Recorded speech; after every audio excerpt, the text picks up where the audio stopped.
Bueno, buenos días, tardes, noches. Hoy les preparé un nuevo video y este específicamente va a ser sobre la síntesis de la chalcona, cosas a tener en cuenta en el laboratorio, montaje, mecanismo de reacción y purificación. Entonces espero les guste.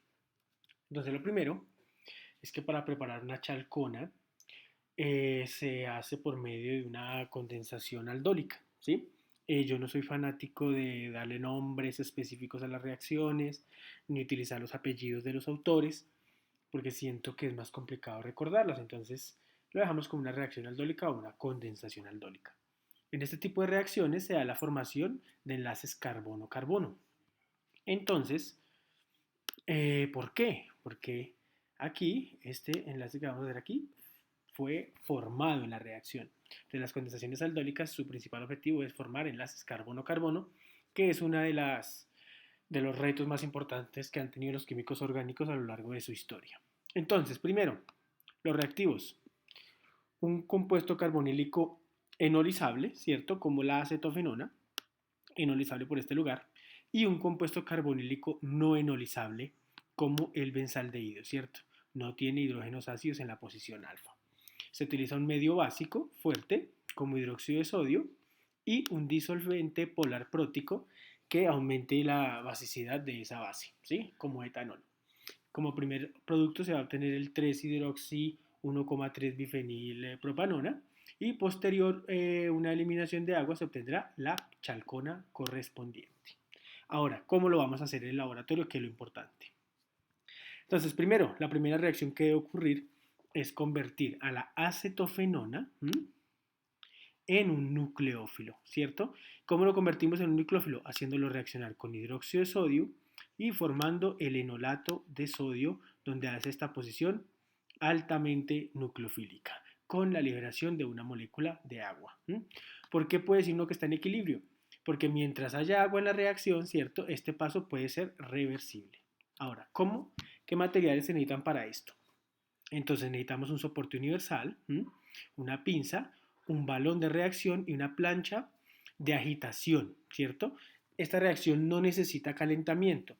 ¿Cuándo necesitamos calentamiento de una reacción? Cuando tarda mucho tiempo en que los productos se obtengan, o sea, en que se supere la energía de activación. Esta reacción puede durar de 4 a 6 horas con una agitación constante, por ende no es necesario ponerle un sistema de reflujo. ¿Listo? Entonces, ¿qué es lo primero que ocurre? Pues que en ese balón vamos a agregar etanol. ¿Listo? Agregamos etanol, el etanol simplemente es el medio para que se solubilicen el par de reactivos.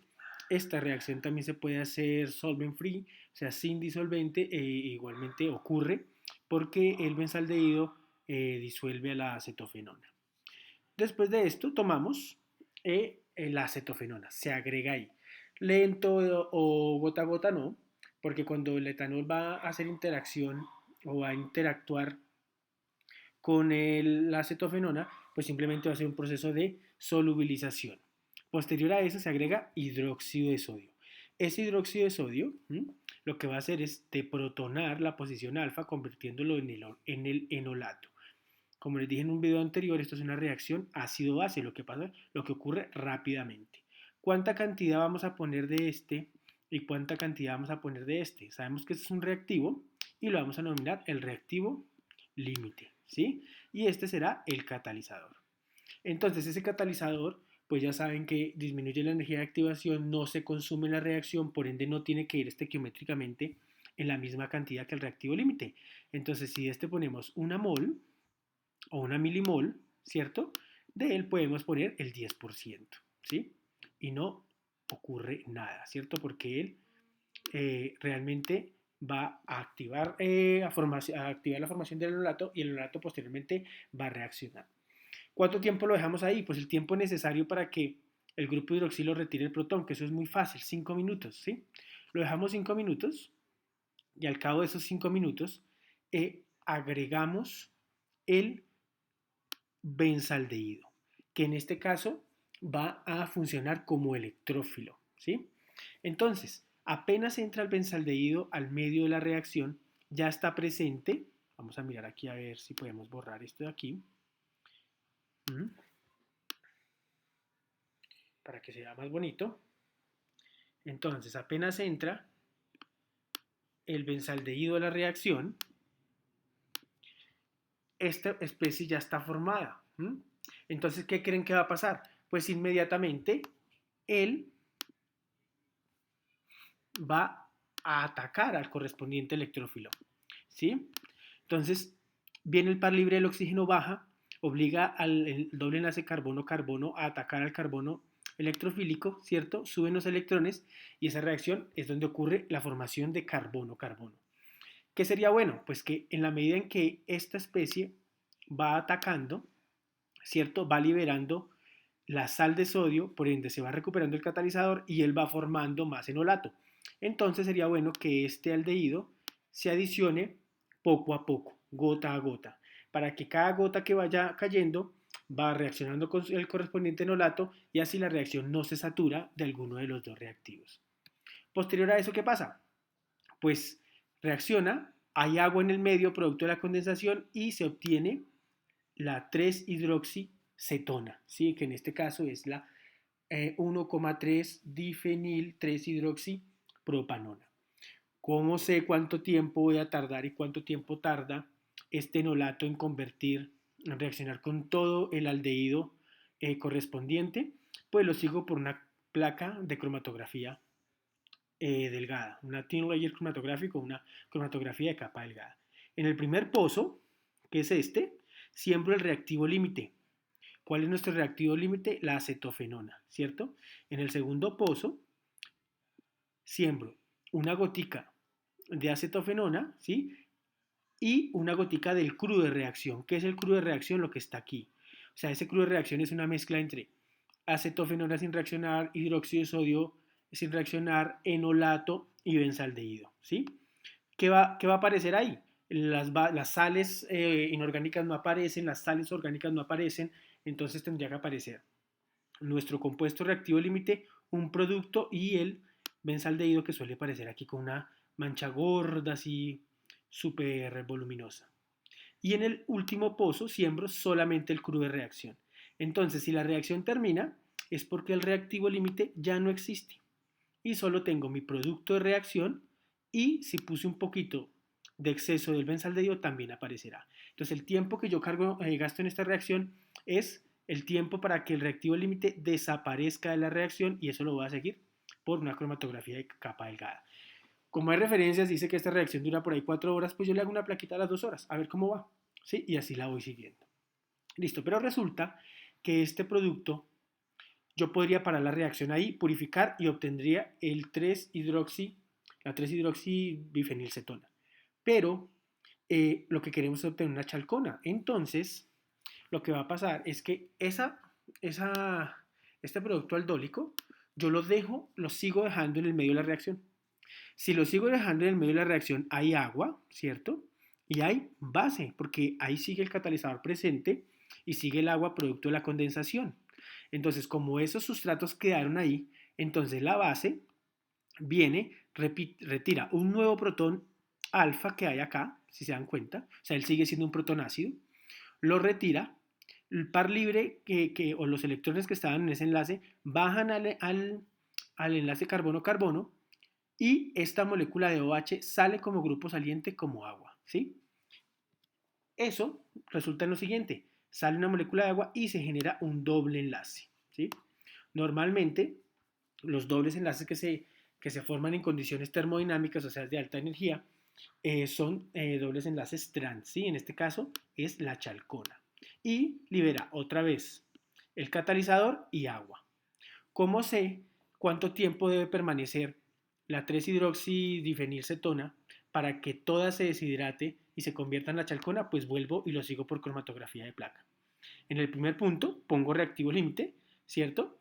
Que es la acetofenona que probablemente no me había terminado de reaccionar al final, o simplemente para verificar que no está. En el segundo pozo pongo el producto 1, este es el que se denomina producto 1, porque es el que quiero mirar que se va a convertir en otra cosa. En el tercer pozo pongo el reactivo límite, el producto 1 y el crudo de reacción, o sea, lo que está aquí. Y en el último pozo simplemente el crudo de reacción. Cuando en el crudo de reacción solamente haya un producto y haya desaparecido todo el producto rojo y no quede ningún otro producto, pues significa que mi reacción ha llegado desde acetofenona y benzaldehído, pasado por el 3-hidroxi-bifenilcetona y toda se convirtió en chalcona. ¿Qué pasa si yo no hago una placa cromatográfica como estas y lo paro a las 2 horas, o a las 3 horas, o a las 4 horas, porque es que el protocolo me decía que tenía que parar las 4 horas? Pues que probablemente tendría una mezcla de chalcona con 3-hidroxi-dibencilcetona y probablemente un poquito de acetona o de benzaldehído. ¿Listo? Entonces, independiente que yo siga un protocolo, siempre tengo que hacer placas cromatográficas para seguir el progreso de mi reacción, porque una reacción la pudieron hacer en Cartagena y otra la pudieron hacer en La Paz, y las condiciones de temperatura y presión varían los tiempos de reacción.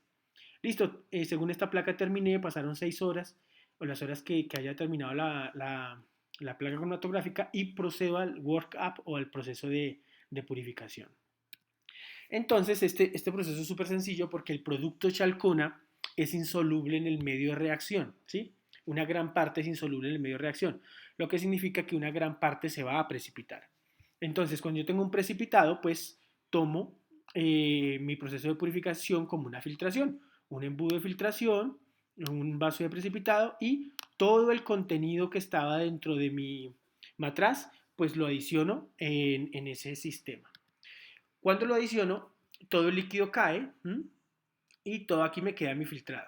Ese filtrado lo lavo con etanol, ¿cierto? Con mucho etanol, porque sé que el etanol no me solubiliza mi chalcona, pero sí me solubiliza el benzaldehído, me solubiliza un poquito de la sal, me solubiliza los compuestos que yo no quiero. Luego lavo con agua para asegurarme que se retira todo el hidróxido de sodio de la reacción.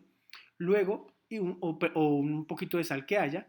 Luego lavo con ácido clorhídrico diluido, tiene que ser diluido, por si me quedaron unas trazas de hidróxido de sodio, pues lo convierto en cloruro de sodio y va a solubilizarse. Y por último lavo con cloruro de sodio, que se conoce como brine, y es para retirar los excesos que haya de ácido clorhídrico. ¿Listo? Posterior a eso, cojo ese sólido, ¿cierto?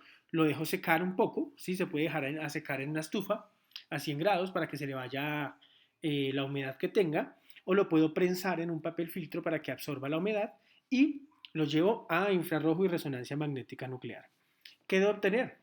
Como vimos en el video de infrarrojo, vean, todas estas señales de infrarrojo están de 3000 a 3100. Significa que todo lo que hay son carbonos sp2, ¿sí? Y si nos vamos a mirar la estructura, efectivamente todos son sp2. Tenemos sobretonos aromáticos por acá, muy importantes, y tenemos por aquí las bandas propias de un compuesto carbonílico, ¿sí? Entonces podemos decir, sí, efectivamente puede estar mi compuesto acá. Y no hay nada en 2717 que diga, no, es que había aldehído, había alguna cosa, no. Y posterior a esto le hacemos una resonancia magnética nuclear de protón, ¿sí? Más o menos cuánto se toman, alrededor de unos 40 miligramos, se disuelven en 0.5 mililitros de un disolvente deuterado, ¿sí? Esos disolventes deuterados han reemplazado los hidrógenos por deuterios y como ya lo saben, los deuterios al ser pares no hacen resonancia o no son visibles en resonancia, entonces vemos un espectro donde en toda su región a campo bajo, de 7 a 8,5 están todos sus protones. Si revisamos la estructura de la chalcona, son protones aromáticos y un par de protones olefínicos o de doble enlace que resonarían en ese lugar. ¿Listo? Espero les haya gustado. Chao.